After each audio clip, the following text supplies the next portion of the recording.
Thailand says it has pulled out of a peace agreement with Cambodia after a landmine injured 2 soldiers in a border province. The deal was brokered by the U.S. It is aimed at bringing permanent peace following fighting between neighboring countries in July that killed at least 43 people. Cambodia's defense ministry says that for its part, it is still committed to that deal. Well, Gregory Poling is Director and Senior Fellow of the Southeast Asia Program and Asia Maritime Transparency Initiative at the Center for Strategic and International Studies. You're joining us from Washington, D.C. Thank you. The first thing perhaps that we need to say here is that there are claims and counterclaims about the mine, or the mines, plural, that injured the Thai soldiers, because the Thai military say that these are newly laid mines by Cambodia. The Cambodian Ministry of Defense says those are old mines from previous conflicts. And I just wonder, what, absent independent investigation or confirmation one way or another, what do you make of this?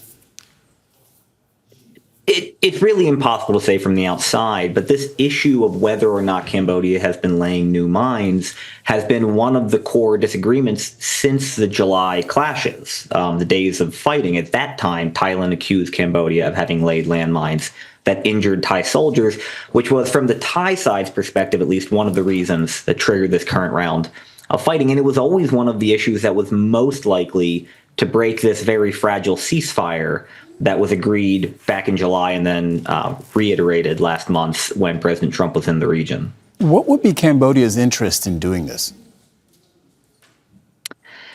Well, again, this is hard to say because we have to combine both the long-standing, decades-long border dispute between these two sides with the political incentives on both sides. Nationalism is running high in both areas. On the Cambodian side, there are arguments, I think somewhat valid arguments, that former Prime Minister Hun Sen intentionally hyped this conflict for political reasons, reasons that perhaps many Cambodians don't think worked out. And on the Thai side, that nationalists and components of the Thai military are also happy to hype incidents like this because they don't really trust the ceasefire to begin with.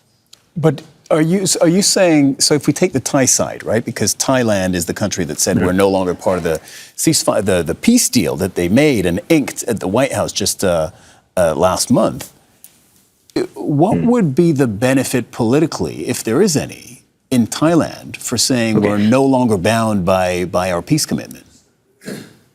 So I want to be very clear, there is no peace deal, and nobody has signed a peace deal. There was 5 days of fighting over the summer, and in July, Thailand and Cambodia signed a Malaysian-brokered ceasefire, which the U.S. and to a lesser degree China endorsed. And then last month, when President Trump was in Malaysia, the two sides reiterated that ceasefire. The U.S. calls that a peace deal. That's what the White House says. Both the Cambodian and Thai governments said all they did was release a joint statement recommitting to the July ceasefire. So neither of the capitals has committed to a long-term peace deal here. This was always meant to just paper over differences and hopefully allow for confidence-building measures that would someday lead to a peace deal. So to your question, one of the real frustrations, at least on the nationalist side in Thailand, is the perception that they were browbeaten into this by the White House, by the threat of tariffs by the Trump administration. Okay, so first of all, thank you for your correction, because that is a very important distinction. It's a ceasefire, hasn't been a peace deal. Thailand says that it wants 3 things from Cambodia. 1 is a public expression of regret. 2 is an investigation into this, what happened and how it happened. And 3 is measures to prevent this from happening again. Like, do you expect Cambodia will deliver on those things? I think that there's a lot of incentive for the Cambodians to at least appear to deliver. Now, Cambodia still denies having planted this landmine or any other landmines. But the Cambodians are the weaker party here. The Cambodians certainly got the worst of the fighting and had by far the highest number of casualties in the summer and were the most eager for the peace deal.